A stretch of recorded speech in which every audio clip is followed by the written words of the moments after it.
Thank you for coming, everyone, to this presentation. Now we will present to all of you our project for this semester, this PBL semester. For the title for the project itself, it's SCADA system prototype for CIM assembly station. Now, next slide, please. Before we get into the presentation in itself, I would like to introduce my teammates, me myself, Morsito Kemenangan Limbong, as the team leader for this project, and there is Audi Aulia Iksan, and Adip Arizona, Holong Juwito, and Adelia Puji Astuti. Okay, next slide. Now, we would like to give you a brief introduction about this project. This project is about a SCADA system prototype that would be used in CIM machine in room 402 in the main building, and especially for the assembly station. Now, what this project do is for the user to be able to interact with the machine without being physically right on the machine itself. This thing require a couple of systems that we need to integrate.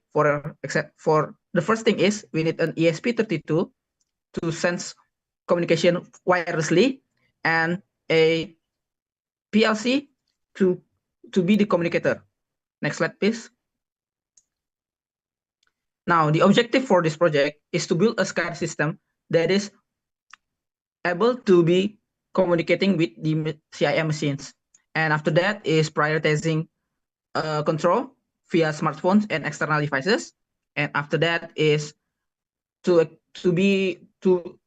make a verification system for the users.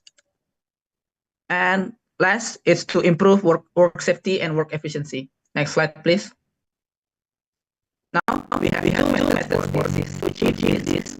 For the first method is we will like to make the communication protocol between the ESP32 PC and the PLC itself. Okay, next slide. Now this is a logical diagram for this project. We will be using a camera for the user verification system, and that data will be processed via in Python program through the PC, and the result of that data will be sent to ESP32. Now the ESP32 have two jobs: communicating with the PLC and with the web server.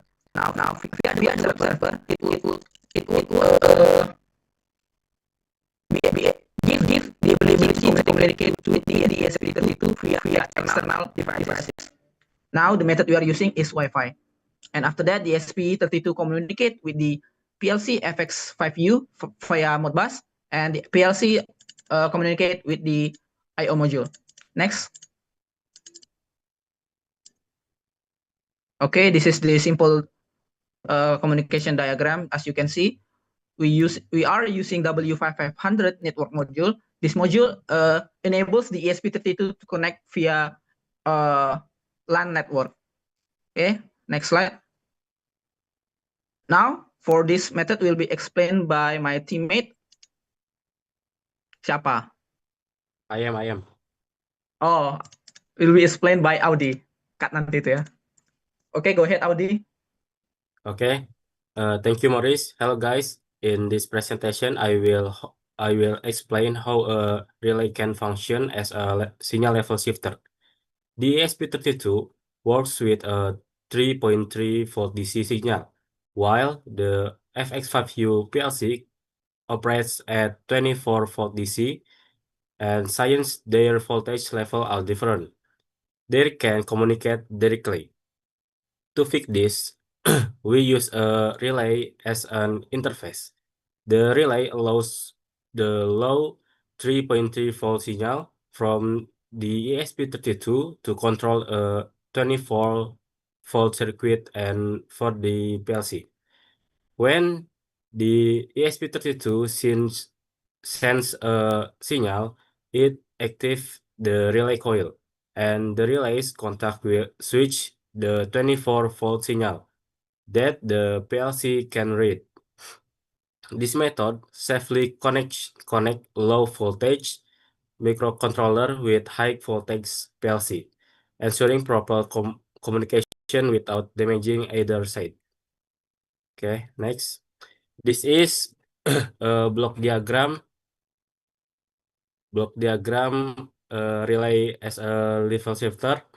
The first is camera. If camera detect the operator, camera will deliver data to PC with USB serial. And after that, PC will deliver data to ESP32. And after that, ESP32 will transfer data to web server and external device like a smartphone or PC with Wi-Fi. And after that, go back to ESP32. ESP32 deliver data to relay block with isolate 3.3 volt to 24 volt. And after that, relay block will give data to PLC. And after that, PLC will deliver data to Wago I/O module with Modbus TCP IP. And after that, Wago deliver data to output. Okay, this is electrical, and the left side is electrical for ESP32 to W5500 module SPI communication interface. And why we use W5500 module? W5500 is responsible for enabling Ethernet communication through the LAN cable. The function like a LAN modem for the ESP32. And the bottom side is an optocoupler. The function works as an electrical isolation between low voltage and high voltage circuit. And the last one is typical relay block connection, and the function as like a automatic switch. When the ESP32 active the relay coil via an optocoupler, the relay contact close. The ESP reads this close contact as a logical on signal. Okay, that's all for me. I will go back to the moderator. Okay, thank you, Audi, for explaining our electrical diagram. Okay, next slide, please.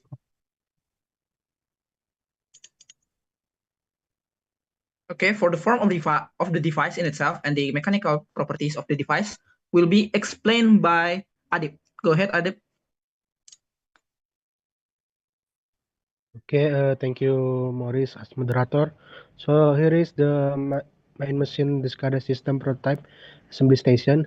There is also a relay block and octocoupler connected to the SP32. This is a prototype of the slide before it when Audi explained about the electrical.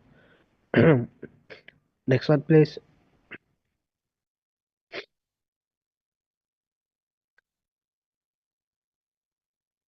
Okay, next are the pins on simple connection of the octocoupler and relay block. Here in the order of the octocoupler, there are pin of the octocoupler that has 4 pins, 3 pins, 2 pins, 1 pin, and 0 and 24 volt that connected to the V plus and P min that connected to 0. Then actually there are pin details from the relay block part here. There are COM1, COM2, COM3, and COM4. There COMs will later be connected to the one neutral terminal. Its COMAS is on NC and NO pins, which will later be connected to the PLC. Next slide, please. Okay. Next is the 3D design. This is not our final design. So in this design, we took reference from the back of the MCB or PLC, where there is a part that can be connected to the relay terminal. Then in this part, there is a hole used to be the cable to come out, which will later be connected to the terminal or PLC. We made this design simple, so this is more efficient in use and does not take up too much space on the rail terminal because it will be placed next to terminal or Wago as needed. This design will, which follow the back of the MCB, can be removed or take back from the rail if at any time it's necessary cable or component. Perhaps In the future, we will have the option of making of the cover or make it look neater. Next slide, please.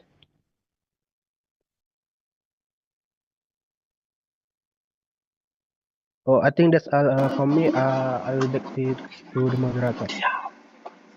Okay, thank you, Adib. For the next part is about our PLC ladder logic. For this part will be explained by Long. Go ahead, Long. You could explain this part. Thank you, Maurice, for the opportunity. As you can see in your screen, now I will explain our machine workflow in three parts: input logic, process logic, and output logic. First, the input. This is how the machine receives command. We have start button, reset button, and the main emergency stop. We have the sensor palette in to detect a pallet arrival. We also have the sensor screwdriver forward and screwdriver backward to monitor the position of the screwdriver unit. Secondly, the process logic. The process begins by pressing the start button. When the start button is pressed, it will activate the conveyor and raise the pallet stopper. Then, when the sensor detects the pallet, it will stop the conveyor and start a timer for the part transfer. When the timer is finished, the part will be delivered and the screwdriver will move down to rotate for 5 seconds. After that, the screwdriver will move up and the mechanism will return to its original position and activate timer for a transfer part to conveyor. Finally, if the part already in conveyor, the pallet stopper will go down and the conveyor will run again to move the pallet out. Next slide, please. And the last is output logic, which is the actual physical action of the machine. Essentially, the PLC controls all actuator movement, such as the conveyor, the pallet, and all movement of the screwdriver unit. Additionally, the output logic also activates indicator light, the green lamp when the machine is running, the red lamp when it stops, and a flashing yellow lamp as a visual signal for an emergency condition. I think that's all for me. Now, I will give it back to moderation. Okay, thank you, Long, for the explanation. Now, for the rest of the presentation, it's about our obstacles and our next to do. This part will be explaining by Adele. Go ahead, Adele. Okay, thank you, Maurice. So we had a few problems during our project. The first one was that it was hard to make a GUI that could connect the web interface and the Python program. And the second problem was a delay in data transmission between the ESP32 and the PLC. And both of this made our progress slower, but we managed to find some solution and learn a lot from it. Next. Okay, during this project, we learned many new things. We learned Modbus communication and the FX5U PLC and also how to program the ESP32. We learned how to isolate voltage using an optocoupler and how to use relay as voltage converter. And we also practice FX5U PLC programming and learn to connect the ESP32 to a network using the W5500 module. And overall, we gain a lot of technical skill that help improve our system. Next. Okay, for the next step, we have 4 main goals. First, we'll make the communication between the interface ESP32 and PLC more stable and reliable. And the second, we'll create web interface that can be used on different devices. And third, we'll add machine learning for the operator recognition system and connect it to the system we already built. And finally, we'll optimize the overall performance of the system. And that's what we plan to do next. Next, I will give by Maurice. Thank you. Okay, thank you, Adele, for explanation about our obstacles and what knowledge we gain from this project and what our plans for the next few weeks. Okay, next slide, please. Yeah, that's an overall overview about our project as of right now. We already explained to all of you what our project is and what's our difficulties we handle and how we made this project. I think that's all. Thank you for the opportunity to all of you to let us explain this project in itself. And yeah, thank you for coming. Thank you, everyone. Goodbye.